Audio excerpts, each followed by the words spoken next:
Oh, meu Deus, como ela é ingênua. Sou pura.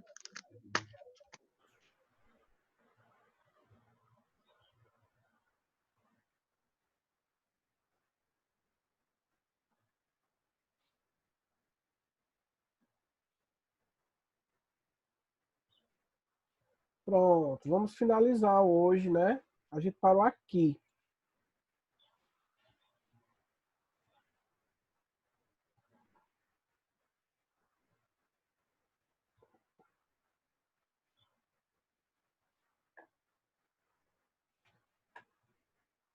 Gente, a gente falou dos lisossomos, lembram? Que são produzidos no complexo de Golgi.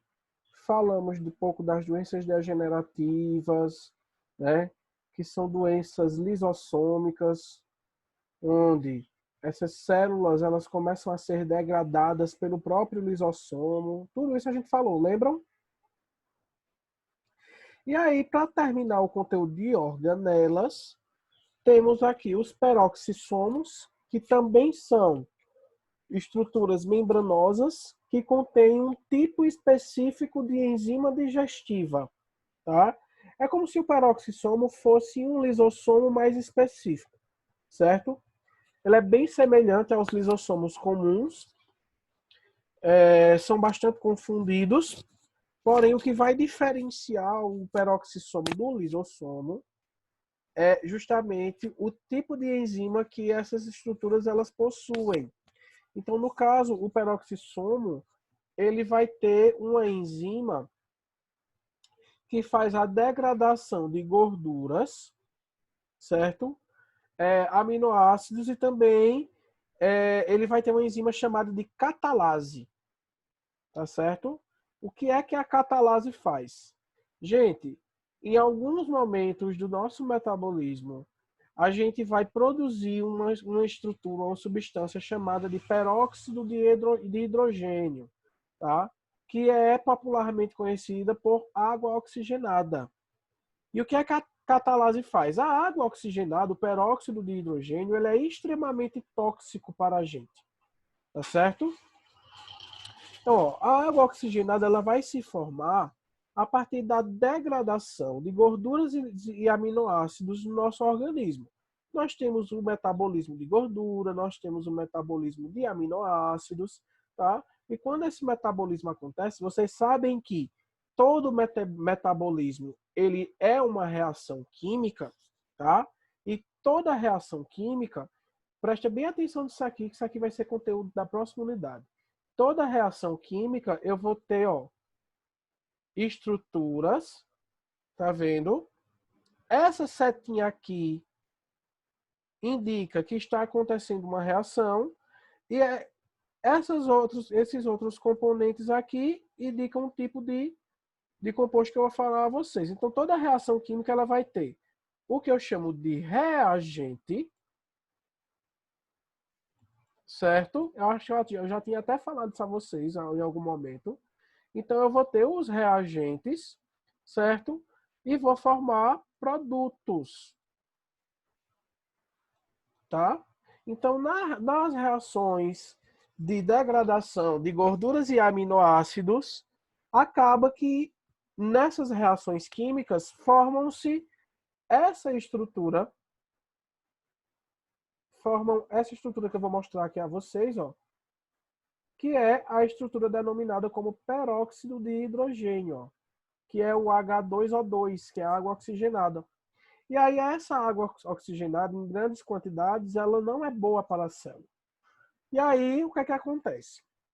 Temos uma organela, que são os peroxissomos, que vão degradar um tipo específico de substância, que é justamente o peróxido de hidrogênio. O peroxissomo, nele existe essa enzima, que se chama enzima catalase, que vai justamente, ó, fazer a quebra desse peróxido de hidrogênio. Então, ó, a água oxigenada ela vai ser quebrada, né? A gente vai decompor esse composto e transformar em água e oxigênio. Tá vendo aqui?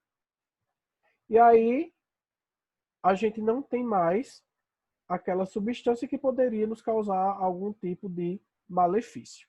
Tá? Então, essa é a função básica e específica do peroxissomo. É justamente degradar a água oxigenada acumulada nas células devido ao metabolismo das gorduras e dos aminoácidos. Alguma dúvida? Não. Não, né? Glioxissomos, tá? São organelas, também muito parecidas com os peroxissomos, tá? Porém, elas vão atuar em vegetais, ó. Em vegetais, as células das folhas e das sementes em germinação possuem peroxissomos especiais como os glioxissomos. Nas células das folhas, essa estrutura atua em alguma reação do processo de fotossíntese, tá? Eles estão diretamente associados com a fixação do gás carbônico na organela responsável pelo processo, que é o cloroplasto. Nas sementes, essas organelas são importantes na transformação de ácidos graxos, tá, em substâncias de menor tamanho, que acabarão sendo convertidas em glicose e utilizadas pelo embrião que está dentro da semente, né? A semente, na verdade, guarda o embrião da planta, tá? Então, os glioxissomos, eles vão participar apenas em células vegetais, certo? Quase não se fala nesses glioxissomos, mas eles existem. Citoesqueleto não é conteúdo nosso, isso é mais para o primeiro ano. Mas eu vou falar dos centríolos. Deixa eu ver aqui, onde é que eles estão. Aqui. Ó, os centríolos são organelas que não são membranosas, né? Não são formadas por membranas, tá? E os centríolos, eles vão ter duas grandes funções, que é a divisão celular, né? Eles vão participar dos processos de divisão celular de mitose e a produção de estruturas locomotoras da célula, como, por exemplo, os flagelos e os cílios, tá? Então, cílios e flagelos são estruturas que ficam fora da célula que facilitam a locomoção dessas células. Por exemplo, a cauda do espermatozoide é um flagelo que permite com que ele se locomova. E essas estruturas são formadas pelos centríolos. E para terminar o conteúdo de organelas, vamos falar um pouquinho sobre as mitocôndrias e os cloroplastos, tá certo? Então, o que é a mitocôndria? Como a gente já sabe, é a organela responsável pela produção de energia de todo e qualquer ser vivo eucariótico, tá? Então, tanto vegetais quanto animais vão possuir mitocôndrias, tá certo? Como a gente já viu, né? As mitocôndrias, elas foram originadas através do processo de endossimbiose, lá na origem da vida, né? Que células maiores, que tinham seu metabolismo menos desenvolvidos, né? Que eram células que apresentavam apenas a fermentação, começaram a englobar células menores, porém essas células menores que foram englobadas, elas tinham um método de metabolismo melhor, mais evoluído, que era a fotossíntese e a respiração celular. E aí essas células maiores englobaram essas células menores, mas por não possuírem estruturas que fizessem a degradação delas, foi o que aconteceu. As células menores que foram englobadas começaram a produzir energia não só para elas, mas como também para as células maiores que englobou ela. E aí a gente tem aquela relação de endossimbiose, né? A teoria da endossimbiose, para a formação das mitocôndrias e dos cloroplastos. Então foi assim que eles foram formados, tá? E aqui, ó, a mitocôndria, ela é a organela responsável pela respiração celular dos seres heterótrofos e dos seres autótrofos. Por quê? Porque seres autótrofos, eles também possuem mitocôndria, tá? E essa mitocôndria, ela possui uma membrana dupla. Ó, essa aqui em vermelho é uma membrana, tá? é uma membrana, e essa em amarelo também é outra membrana. Tá certo, gente? Que a gente vai chamar de cristas mitocondriais, tá? Dentro aqui em azul, ó, a gente tem a matriz mitocondrial, tá? E aqui, por exemplo, encontra-se DNA próprio da mitocôndria, que é um tipo de evidência que diz que o processo de hidrossimbiose realmente existiu, tá certo? A gente vai encontrar alguns ribossomos também na matriz mitocondrial, tá? Então essa organela ela é importantíssima em vários processos metabólicos das nossas células, que a gente não vai estudar metabolismo, vocês vão apresentar o trabalho, tá? Mas esse conteúdo ele é mais do primeiro ano mesmo, certo? A gente só vai apresentar o trabalho só para vocês ficarem por dentro do assunto, tá? E a estrutura da mitocôndria é essa. E aí, ó, como é que ocorre esse processo de respiração celular? Muito simples, pessoal. Na célula, o que é que vai acontecer? No citoplasma da célula, ocorre um fenômeno chamado de glicólise. O que é isso? É a quebra da glicose. De glicose, professor? De glicose. Por quê? Porque para que a mitocôndria realize o processo de respiração celular, eu preciso de glicose, certo? E de oxigênio, tá? Aí o que é que acontece? No citoplasma ocorre a glicólise, que é a quebra da glicose. Então essa glicose ela é quebrada em moléculas menores. Essas moléculas menores entram dentro da mitocôndria e lá na mitocôndria é onde vai acontecer o processo de produção de energia, que a gente chama essa molécula armazenadora de energia de ATP, o adenosina trifosfato.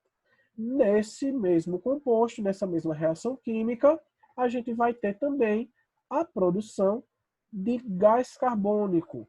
Gás carbônico, ele é um produto metabólico que a gente não vai utilizar, tá? Então a gente vai expelir esse gás carbônico a partir do processo de ventilação, né? O que seria o processo de ventilação? É justamente o que a gente está acostumado a falar de respiração, mas a gente não realiza respiração pulmonar. Respiração é um processo químico, é esse que eu estou mostrando a vocês. O ato da gente inspirar e expirar se chama-se ventilação, tá? Então, quando a gente inspira, a gente capta o oxigênio e ele vai para a minha corrente sanguínea, da corrente sanguínea passa para dentro das células, certo? E vai lá para a mitocôndria, para a matriz mitocondrial, tá certo? Do mesmo jeito que eu me alimento de glicose, né, de componentes à base de glicose, onde essa glicose vai para a corrente sanguínea, da corrente sanguínea passa para dentro da célula, através daquele processo, lembra? De difusão facilitada, que a proteína se abre, enfim. A glicose passa para dentro da célula, lá ela é quebrada em moléculas menores, né? Essas moléculas entram na mitocôndria, se juntam e a partir do processo de respiração celular, ele produz gás carbônico, água e ATP. O ATP vai ser reutilizado para a produção de energia, a água vai ser reabsorvida e o gás carbônico vai ser eliminado a partir do processo de ventilação pulmonar. Tá certo? Dúvidas? Não. Facinho, né? Aí vejam como o metabolismo ele é lindo, um depende do outro. Nesse caso aqui da respiração celular, quem vai realizar a respiração celular são os organismos heterótrofos, né? E aí o organismo heterótrofo, nesse processo, vai liberar gás carbônico na atmosfera. Quando ele libera gás carbônico na atmosfera, ela vai para onde? Aí agora, esse gás carbônico, ele vai ser utilizado ele vai ser utilizado no processo de fotossíntese, certo? No caso, as plantas, deixa eu ver aqui, tá aqui, tá aqui, tá. No caso, as plantas, elas vão absorver esse gás carbônico da atmosfera, certo? E aí, o gás carbônico vai ficar retido no cloroplasto, ó. Deixa eu mostrar ele aqui.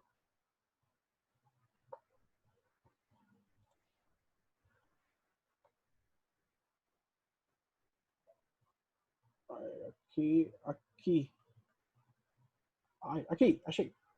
Ó, ele vai ficar retido aqui, ó, no cloroplasto, nessa organela aqui. Então, o gás carbônico, ele vai ficar dentro dele, tá certo? A planta também absorve uma ótima quantidade de água, H2O, que também vem para dentro do cloroplasto. E aí o que acontece? A presença de água e gás carbônico em contato com a luz do sol vai formar o que a gente chama de glicose, que é o nutriente essencial para a produção de energia, né? É o componente essencial que vai fornecer energia para todos os seres, tá certo? Então vejam como uma coisa completa a outra, né? Então os seres vivos heterótrofos, eles precisam da glicose para produzir energia. Então eles usam essa glicose, se alimentam, né, de seres que contêm essa glicose, eles usam essa glicose para a produção de energia como produto metabólico. Eles liberam gás carbônico na atmosfera, o gás carbônico é reabsorvido pelos seres fotossintetizantes, tá? É utilizado para a produção de glicose, que de novo será reiniciado, que vai ser utilizado pelos heterótrofos, tá certo? Uma coisa bem legal, tá? É que a própria planta produz o seu próprio alimento e ela mesma produz a sua respiração também. Nunca confundam respiração celular com fotossíntese, certo? Porque a planta ela faz os dois. Então a planta produz a glicose a partir da fotossíntese e a própria glicose dentro da célula da planta já passa para a mitocôndria para poder fazer com que a planta produza ATP. Então, a planta, diga-se de passagem, com relação a metabolismo, ela é mais evoluída, porque ela faz tudo, tá? Já os seres heterótrofos, como nós, com relação ao metabolismo, a gente não faz isso, a gente depende de outro ser. Certo, gente? Alguma dúvida?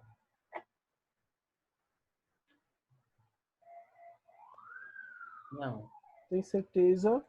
Não, professor. Pronto.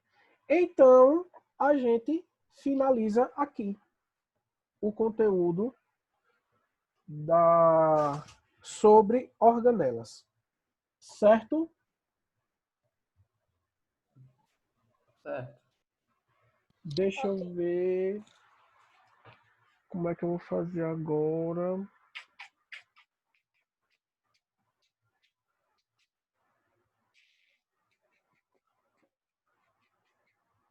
Bom, vocês vão fazer agora uma atividade para casa. Agora não. Mas a atividade que eu vou passar para casa para vocês me mandarem até semana que vem vai ser uma atividade muito simples, tá? Vocês vão colocar no caderno de vocês, vocês vão fazer um desenho, é para desenhar mesmo, certo? Vocês vão desenhar uma célula procarionte, uma célula eucarionte animal e uma célula eucarionte vegetal. Vocês vão desenhar mesmo. Desenho grande, tá? Em cada folha você coloca uma. E aí vocês vão puxar uma setinha para identificar as estruturas. É só isso que eu quero de vocês. Professor, repete aí, porque ainda bem que é até semana que vem. É, semana que vem. Porque Vem. com essa semana... Mas eu já gosto de fazer porque já não Uhum. acumula. Vocês vão desenhar. Deixa eu até interromper aqui, que meu WhatsApp tá ligado. E vocês veem minhas conversas aqui dos outros colégios. Já que nem dá pra ver, professor. Tá, não? Tava não pra ver. Vamos lá. Então, gente, vocês vão desenhar uma célula procarionte, uma célula animal e uma célula vegetal. Certo? Desenha bem desenhado mesmo. Todas as estruturas eu quero que vocês façam bem feitas. Que é justamente para você identificar cada estrutura. Você vai desenhar e vai puxar a seta, identificando cada estrutura, tá? Para você saber mesmo. Porque na prova eu vou colocar imagens e você vai ter que dizer que estrutura é aquela. E nada melhor do que aprender esse tipo de conteúdo você mesmo fazendo. Então, é isso que eu quero atingir com vocês. Professor, Desenharem. Oi. repete aí o que é para desenhar? Desenhar a célula procarionte, a célula eucarionte animal e a célula eucarionte vegetal. E depois vai estar lá no Google Classroom, né? Ainda bem que Atividade. até Eu vou colocar no Class e vou mandar a foto, tá? São 3 fotos que vocês vão mandar. Aí, quando for semana que vem, a gente vai falar, eu vou falar um pouquinho sobre o núcleo da célula e a gente termina essa parte de citologia. Aí, quando for na terceira unidade, foi o que eu combinei com vocês, gente, que eu me esqueci, olha. A gente vai ter o conteúdo. Que conteúdo na quarta unidade que a gente combinou? Foi reprodução ou foi fisiologia? Foi fisiologia que vocês fizeram, não foi? Biologia. Foi fisiologia que você falou que caía muito no IF, hein? Foi isso mesmo. Então, ó, na terceira unidade, a gente vai ver o conteúdo de genética, que é um conteúdo que tem no livro de ciências. Até agora a gente não está usando a parte de biologia do livro de ciências, só a de química. E no caso o Bruno está usando a de física. Mas aí na terceira unidade a gente vai ver a parte de genética e evolução. Na terceira unidade e na quarta unidade a gente vai ver só fisiologia humana. Certo? Frisar aquilo que a gente estudou no ano passado, porque realmente no IF sempre cai uma ou duas questões. Sempre, sempre, sempre. Tá? Alguma dúvida? Então é isso. Beijinhos, beijinhos. Estão liberados. Sei que vocês estão morrendo de fome. Tá? Tchau. Tchau. É de tarde. É. Até. Tchau.